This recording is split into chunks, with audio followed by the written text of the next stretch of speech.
Jadi setiap perbuatan dosa itu perbuatan apa? Yang dilarang atau diperintah? Dilarang. Setiap perbuatan dosa, sekecil apapun itu perbuatan dosa, itu dilarang oleh Allah. Ketika saudara melakukan perbuatan dosa itu, kira-kira saudara mentaati Allah enggak? Kalau saudara tidak mentaati Allah, bahasa Arabnya itu apa? Kufur, kafir. Jadi artinya kekafiran itu adalah perbuatan dosa. Mau sekecil apapun, ataupun sebesar apapun, hingga perbuatan dosa yang menjadikan seseorang murtad dari agama Islam, itu juga kekafiran. Jadi kekafiran itu banyak. Dari yang paling kecil sampai yang menjadikan seseorang murtad dari agama Islam.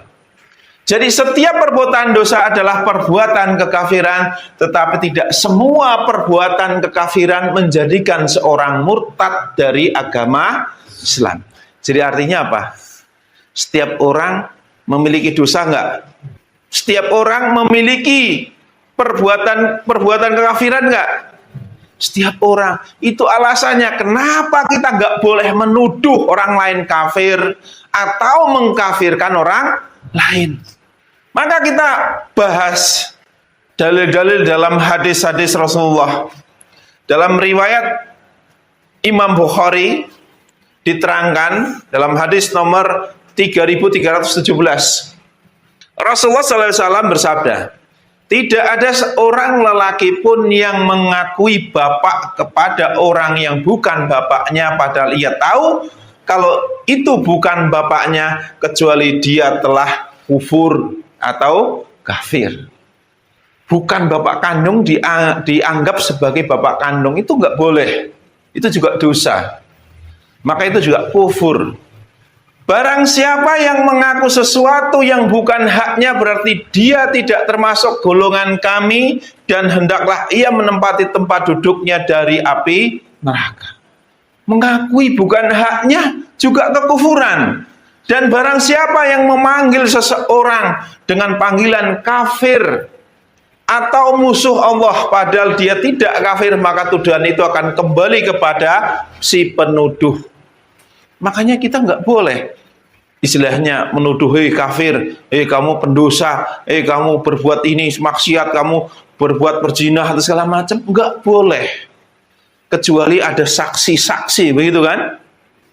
Intinya dalam Islam kita nggak boleh mengkafirkan orang lain. Kita nggak boleh mengkoreksi keburukan-keburukan saudara sendiri, umat Islam. Maka di dalam hadis lain juga diterangkan, Rasulullah SAW bersabda, aku diperlihatkan neraka, tiba-tiba aku lihat kebanyakan penghuninya adalah perempuan yang kufur. Beliau ditanya, apakah mereka kufur kepada Allah? Beliau menjawab, mereka kufur kepada suami dan kebaikannya. Jika engkau berbuat baik kepada salah seorang di antara mereka selama setahun, kemudian melihat sesuatu yang mengecewakan, dia akan berkata, saya tidak melihat kebaikanmu sedikit pun. Hadis riwayat Bukhari. Itu jelas. Jadi kekufuran nggak selalu ditujukan kepada non-muslim, tapi juga kita sebagai seorang muslim. Karena setiap perbuatan dosa adalah perbuatan kekafiran. Maka di dalam hadis lain, Rasulullah SAW bersabda, tidaklah seorang pezina berzina dalam keadaan mukmin atau beriman, dan tidaklah peminum minuman keras ketika meminumnya dalam keadaan mukmin, serta tidaklah mencuri ketika mencuri dalam keadaan mukmin. Hadis riwayat muttafaq alaih. Jadi seseorang ketika sedang melakukan perbuatan dosa, itu berarti dia dalam keadaan tidak taat kepada Allah, atau dengan kata lain dalam keadaan kekafiran.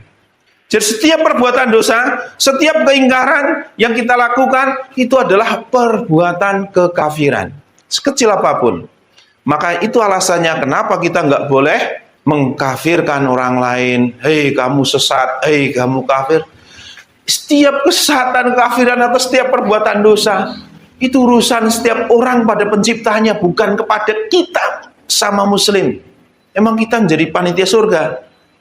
Sejak kapan kita dijadikan panitia surga, dijadikan panitia akhirat yang menghukumi ini bid'ah, ini kafir, segala macam? Itu urusan kembali pada Allah. Jadi setiap orang yang tidak terlepas dari perbuatan dosa. Jadi setiap orang tidak terlepas dari perbuatan dosa atau kekafiran. Itulah mengapa kita tidak boleh mengkafirkan orang lain.